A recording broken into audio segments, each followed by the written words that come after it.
Assalamualaikum warahmatullahi wabarakatuh. Bismillahirrahmanirrahim. Tak dengar? Mute, mute, mute, mute. Oh, Ha. lupa. Ha? Ha. Okay. Assalamualaikum warahmatullahi taala wabarakatuh. Bismillahirrahmanirrahim. Bismillahirrahmanirrahim. Alhamdulillahirabbil alamin wassalatu wassalamu ala asyrafil anbiya'i wal mursalin wa ala alihi washabihi ajmain. Alhamdulillah pada pagi ini kita dapat berkumpul secara hybrid, di mana kita dapat berjumpa lah. Setelah sekian lama kita berjumpa secara virtual online So pada hari ini kita mula secara hybrid. Maknanya kita menjalankan kedua-duanya secara serentak, iaitu secara online dan juga secara fizikal. Alhamdulillah pada hari ini kita berkumpul di bilik mesyuarat untuk permulaan kita bertransisi kepada fasa endemik, fasa endemik. Okay, alhamdulillah pada pagi ini ada sedikit pesanan untuk diri saya sendiri, kepada semua kita bercerita tentang amanah dalam Islam dan dalilnya. Amanah dalam Islam dan dalilnya.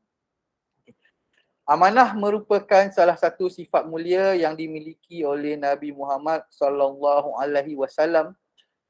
Ajaran untuk bersifat amanah ini sejalan dengan perintah Allah di surah An-Nisa ayat 58 yang artinya, sesungguhnya Allah menyuruhmu menyampaikan amanah kepada orang yang berhak menerimanya. Dan apabila kamu menetapkan hukum di antara manusia, hendaklah kamu menetapkannya dengan adil. Sungguh Allah sebaik-baik yang memberi pengajaran kepadamu. Sungguh Allah Maha mendengar, Maha melihat. Selain itu, Nabi Muhammad juga pernah bersabda tentang amanah yang diriwayatkan oleh Ahmad. Tidak ada iman yang sempurna bagi orang yang tidak memiliki sifat amanah, dan tidak ada agama yang sempurna bagi orang yang tidak menepati janji. Dua perkara iaitu amanah dan juga menepati janji. Okey. Lalu apakah amanah itu? Amanah memiliki arti dipercaya atau terpercaya. Maknanya kita ni kalau dikatakan amanah tu bermaksud kita ni dipercayai dan juga kita mempercayai. Sementara itu, jika dilihat dari sisi akidah dan syariat agama, amanah adalah segala sesuatu yang harus dipertanggungjawabkan dan berkaitan dengan orang lain ataupun pihak lain. Tak semestinya kita untuk diri kita sahaja, tapi juga untuk orang lain, di pihak yang lain. Amanah biasa berupa benda, pekerjaan, perkataan ataupun kepercayaan. Amanah ni bukannya satu objek, bukan hanya satu-satu perkara saja, tapi banyak perkara. Maka amanah berbentuk apa aja yang nantinya akan dimintai dipertanggungjawabkan. Maksudnya tadi bila kita nak amanah tu, apa saja yang kita diamanahkan, kita mesti bertanggungjawab. Kita dipertanggungjawabkan. Maksudnya kalau kita amanah, dari segi benda, apabila kita diamanahkan untuk menjaga sesuatu benda ataupun diamanahkan untuk menghantar apa-apa benda yang telah diamanahkan, mana kita bertanggungjawab ke atas sesuatu. Itu dari segi benda. Tapi kalau contohnya kita perlu amanah daripada segi tanggungjawab. Tanggungjawab maksudnya di situ tanggungjawab kita sebagai ketua keluarga. Kita paling ambil mudah adalah ketua keluarga. Apakah amanah kita sebagai ketua keluarga? Sebagai ibu, sebagai ayah, sebagai abang dan juga sebagai adik. Apakah yang dipertanggungjawabkan oleh kita? sebagai anak, apakah tanggungjawab kita terhadap ibu bapa kita? Itu yang dipanggilkan sebagai amanah. Okey, kita lihat pada pandangan Islam tentang amanah. Sebagai umat Islam, kita pasti telah mengetahui bahawa agama kita mengajarkan untuk menjaga amanah yang kita terima dari orang lain. Bahkan Islam mewajibkan kita untuk memelihara amanah, iaitu dengan bersikap jujur dan boleh dipercayai. Nabi Muhammad SAW bersabda, kamu sekalian pemimpin dan kamu sekalian akan diminta pertanggungjawabnya tentang apa yang kamu pimpin. Imam adalah pemimpin dan ia akan diminta pertanggungjawabkan tentang apa yang dipimpinnya. Dan laki-laki, iaitu suami, adalah pemimpin dalam lingkungan keluarganya. Juga pemimpin dalam mengendalikan rumah tangga suaminya. Dan ia juga akan ditanya tentang apa yang dipimpinnya. Dan pembantu rumah tangga juga pemimpin dalam mengawasi harta benda majikannya. Dan dia juga akan ditanya tentang apa yang dipimpin. Hadis riwayat Ahmad, Mustafa Alaih, Abu Daud dan Tirmizi dari Ibnu Umar. Okay. Maknanya bukan sahaja daripada peringkat atas, malah sampai peringkat bawah sekalipun ada tanggungjawab masing-masing dan ada amanah yang perlu diselesaikan. Walaupun seorang pencuci, orang kata cleaner, beliau pun ada amanah dia. Amanah yang telah dipertanggungjawabkan kepada beliau untuk dilaksanakan. Dari hadis tersebut, kita mengetahui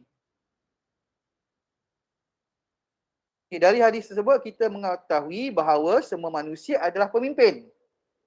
Yang berarti mereka memiliki amanah yang harus dijaga. Jika seseorang terlihat tidak memiliki sesuatu yang dipimpin, setidaknya dia memimpin dirinya sendiri. Artinya, Allah telah memberi amanah untuk menjaga dirinya dari semua hal yang dilarang Allah. Kemampuan seorang menjaga amanah merupakan tolak ukur akan usahanya menjalankan perintah Allah Subhanahu Wa Taala dan menjauhi larangannya. Tidak hanya untuk segi ibadah. Seorang yang bersifat amanah juga akan memiliki hubungan yang baik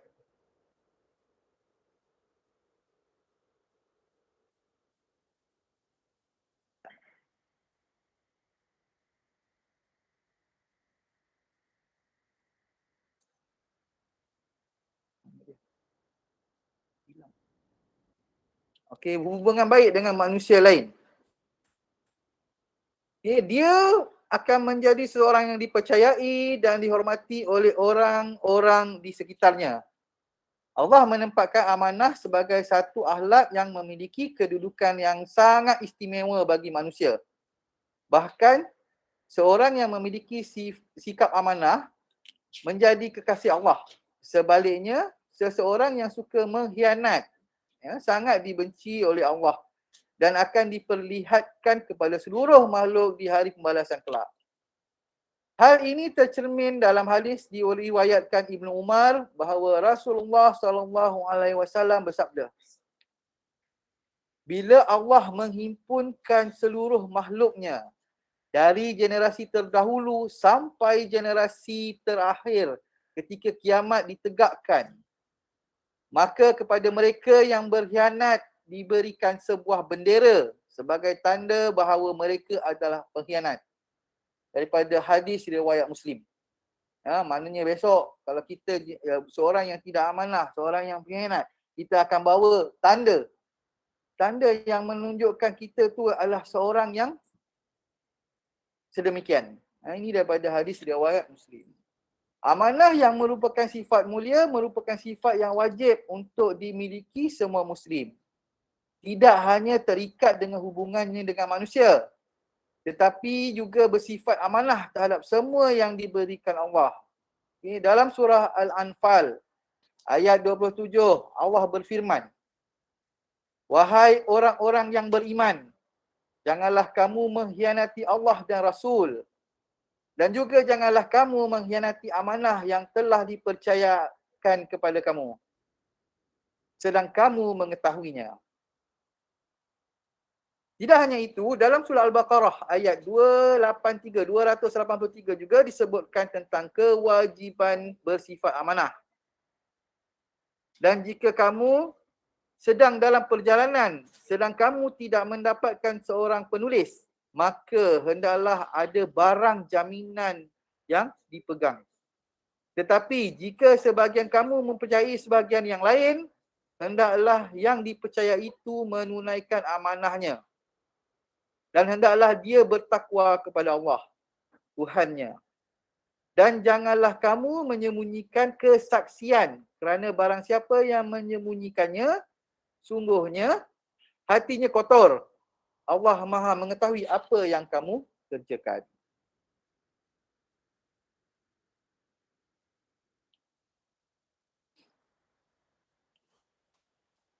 Manusia dalam memegang amanah. Selain ayat Al-Quran dan hadis, masih ada banyak lagi ayat dan hadis yang berbicara tentang keharusan bersifat amanah. Hal ini menggambarkan betapa pentingnya amanah dalam Islam. Namun, secara singkat, ada beberapa jenis manusia yang dibahagi dari bagaimana mereka mengembangkan amanah yang diberikan, iaitu seseorang yang secara kasar matanya terlihat memegang amanah. Dalam mata kasar kita terlihat memegang amanah. Namun di hatinya mereka melalaikan amanah tersebut. Orang seperti ini termasuk orang yang munafik, iaitu menampakkan sesuatu yang tidak sama dengan apa yang ada di dalam hati. Dia diberi amanah. Dia diberi amanah. Secara kasarnya dia menjalankan amanah. Tetapi dalam hatinya dia hanya menjalankan amanah hanya sekadar menjalankan sahaja. Tidak seperti yang diperlukan. Seseorang yang terlihat tidak amanah dan memang tidak memegang amanah, orang-orang ini termasuk orang yang kufur dan tidak menjalankan syariat Islam. Maknanya dia telah diberi amanah tapi langsung tidak menjalankan amanah.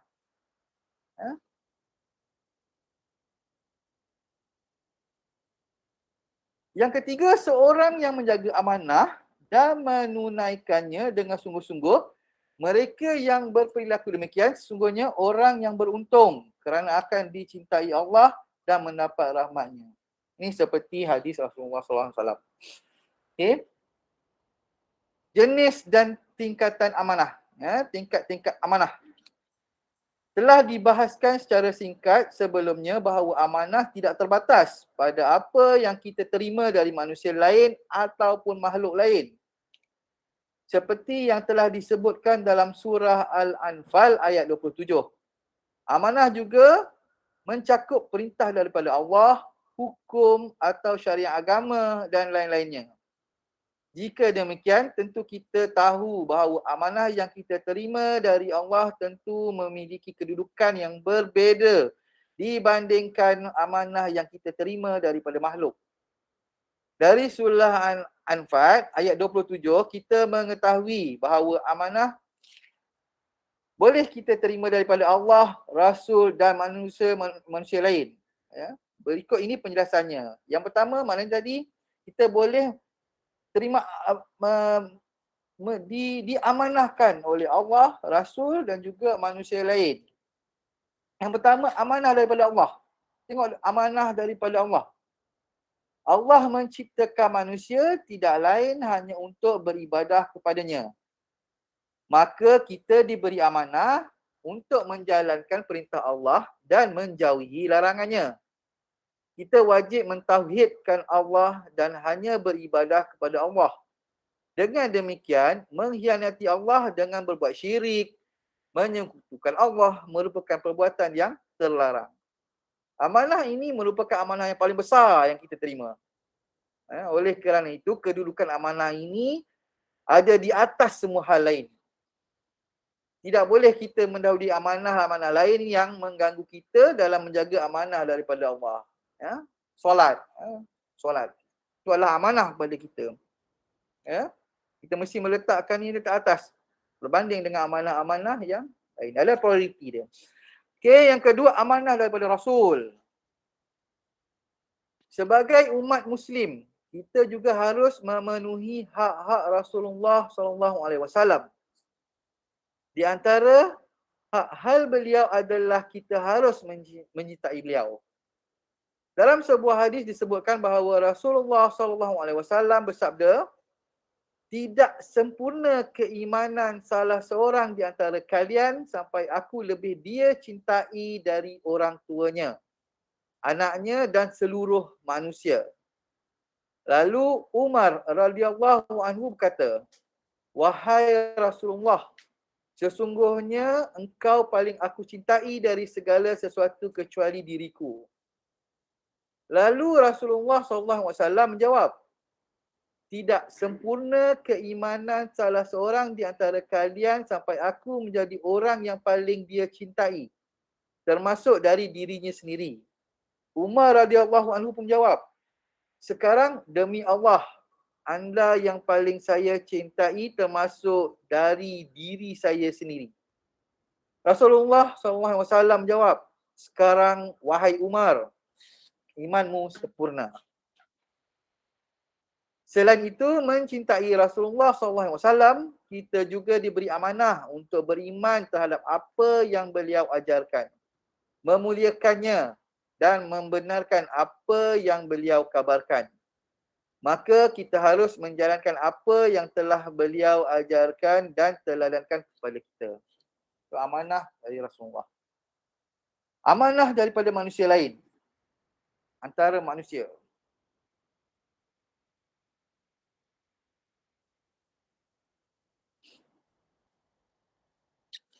Untuk amanah yang ketiga ini mungkin sangat mudah. Kita temukan di kehidupan sehari-harian. Sebagai manusia, kita mengembangkan amanah sebagai pemimpin di muka bumi. Meminimalkan memimpin diri kita sendiri. Kita juga berinteraksi dengan manusia lain yang juga akan membawa kita mengikut amanah lain. Seperti kepercayaan, janji ataupun tanggungjawab lainnya.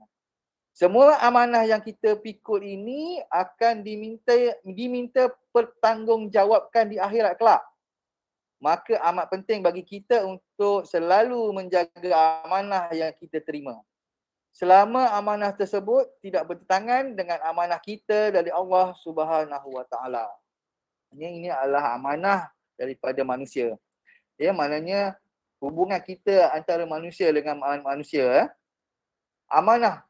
Setiap hari kita dipertanggungjawabkan. Bukan saja kita keluar saja daripada rumah. Malah buka saja mata, ya, buka saja mata ketika tidur, telah ada amanah yang telah dipertanggungjawabkan.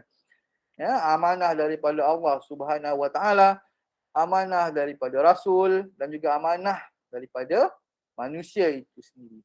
Kita buka mata, amanah yang paling utama waktu pagi. Ya, subuh. Amanah paling utama iaitu solat. Ya, solat. Okey. Kemudian kita adalah amanah pada Rasul. Kemudian amanah daripada manusia. Kita tengok keluarga kita macam mana sebelum kita melangkah keluar. Menjalankan kewajipan kita sampai di tempat kerja kepada yang bekerja. Sampai di tempat belajar, kepada yang belajar. Ada amanah-amanah yang mereka kemudian hari akan dipersoalkan, akan ditanya pada akhirat kelak, apakah yang amanah yang telah kamu lakukan seharian kamu? Adakah kamu menjalankan amanah kamu dengan sebaik-baiknya? Semoga kita semua menjalankan segala amanah yang dipertanggungjawabkan kepada kita ini dengan sempurna, dengan hati yang ikhlas. Wallahu a'lam bishawab. Sekian. Wabillahi taufiq wal hidayah. Wassalamualaikum warahmatullahi taala wabarakatuh. Waalaikumsalam warahmatullahi wabarakatuh. Alhamdulillah, syukran jazilan.